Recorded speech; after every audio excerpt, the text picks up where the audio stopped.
নাটক পি বদরের প্ল্যানচেট। নাটক রচনা ও নির্দেশনায় শ্রী শুভাশিস ঘোষ ঠাকুর, স্বরাঙ্কনে অঞ্জনা দাস, শোভা কুণ্ডু ও আমি রূপা চক্রবর্তী। নাটক পি বদরের প্ল্যানচেট।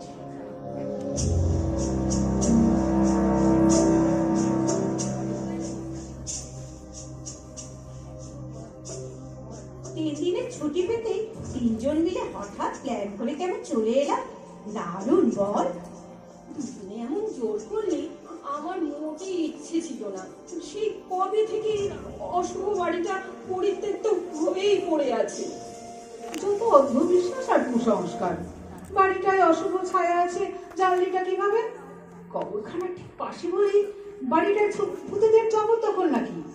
মেনে নিতে সন্ধে হয়ে আসছে, দিনের আলোটা কমতে মশার উপদ্রব। মশার ধূপটা জ্বালিয়ে দে তো কাকুলি। জ্বালাচ্ছি। শোন, মোম, দেশলাই আর খাবার প্যাকেট সব এখানেই রাখলাম। জলের বোতলটা একটু দে তোরে নিয়ে। এই নে, আগে মাদুরটা পাতি। ওই কোণে রাখা টেবিলটা কি অদ্ভুত রে ফারজানা। আরে, 3 ঠেঙা টেবিল। ও টেবিলে বসে নিশ্চয়ই প্ল্যানচেট করা হতো এককালে। হ্যাঁ, প্রতিবারই ডাকা হতো এক পীর বাবাকে। তিনি এ বাড়িতে চলতে থাকা অশরীরী ঘটনা থেকে রক্ষা করতেন আমাদের। এই শুরু হলো যত আষাঢ়ে গপ্প। প্ল্যানচেট ঘটনাটাই ভাওতা। দেখ, আমিও ডাক্তারি স্টুডেন্ট, কিন্তু প্ল্যানচেট মোটে এভাবে উড়িয়ে দিতে পারি না। স্বয়ং রবীন্দ্রনাথ প্ল্যানচেট করেছেন। বেশ তো, তবে আজ প্রমাণ হয়েই যাক। হাতি তো বহু সময় সারাটা রাত পড়ে আছে, আর টেবিলটাও যখন পাওয়াই গেছে, দেখি ধরতো, দেখি টেবিলটা নিয়ে আসি এদিকে। হ্যাঁ হ্যাঁ হ্যাঁ, রাখ, এখানেই রাখ। যা ধুলো, দাঁড়া মুছে দি। হ্যাঁ, এইবারে টেবিলটা ঘিরে বস, হোক প্ল্যানচেট। দারুণ থ্রিলিং। এখনই করতে হবে? এ কিন্তু মোটেই উচিত হচ্ছে না। ভয়ঙ্কর কিছু নিয়ে এভাবে খেলছিস। পীর বাবা বারণ করেছিলেন।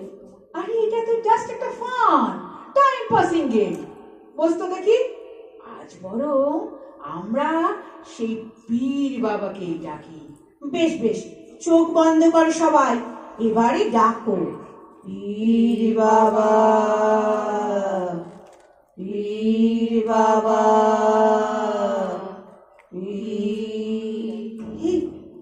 কি একটা হচ্ছে বলতো? টেবিলটা যেন কেমন নড়ে উঠলো। বাইরে হঠাৎই তুমুল ঝড়, তাই হয়তো। বারণ শুনলি না? কেন এলি এখানে? ঠিক করিসনি। আরে, এ কোন ঘরে কথা বলছে ফরজানা? শরীরটা যেন কাঁপছে। ফরজানা, এই ফরজানা। আহ, কে ফারজানা? আমি পীর বদরের রসুল আলী। পুরানা কাবারখানার পাশেই আমার ঘর ছিল। কি সব বলছিস? কি হলো কি তোর? ফারজানা, ফারজানা। এ বাড়ি ঘিরে আছে অশরীরী আত্মাদের ছায়া। এ বাড়িতে রাত কাটালে অপঘাতে মৃত্যু হবে বলেছিলাম, তবু শুনলি না।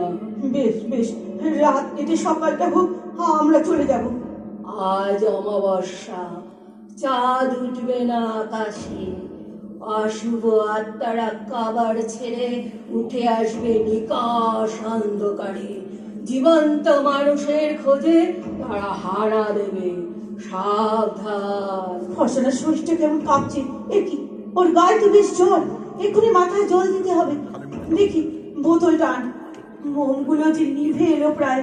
মোমের ব্যবস্থা আমি করছি। জানালা দিয়ে দেখেছিলাম অনেকেই বড় বড় মোম জ্বালিয়ে রেখে যাচ্ছে পাশের কবরখানায়।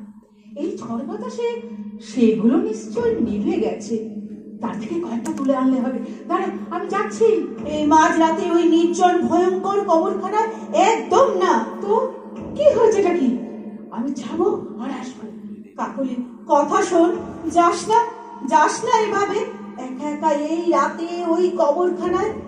কাকুলি, কাকুলি, কাকুলি।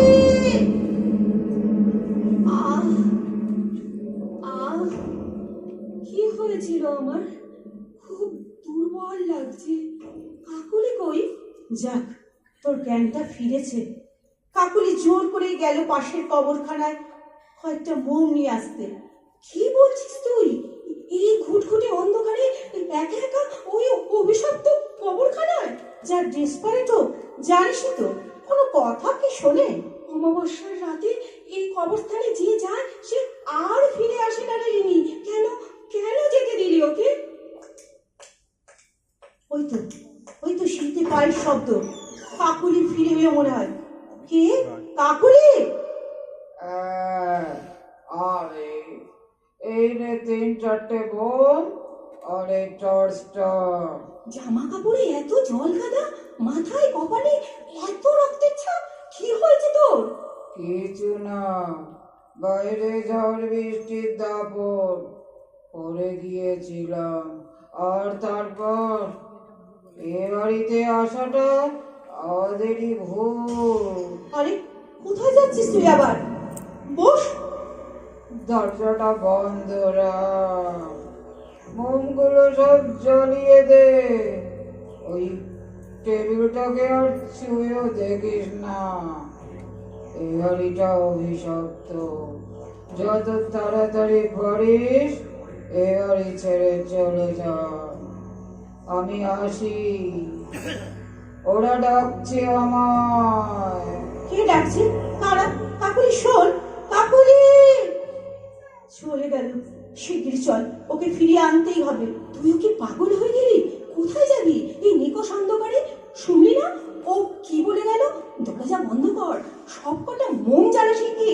না, আমায় যেতেই হবে, ফিরিয়ে আনতেই হবে ওকে। চল, তুইও চল। ওকে এই ভয়ঙ্কর পরিবেশে একা ছেড়ে দিয়ে আমি কিছুতেই শান্তি পাবো না।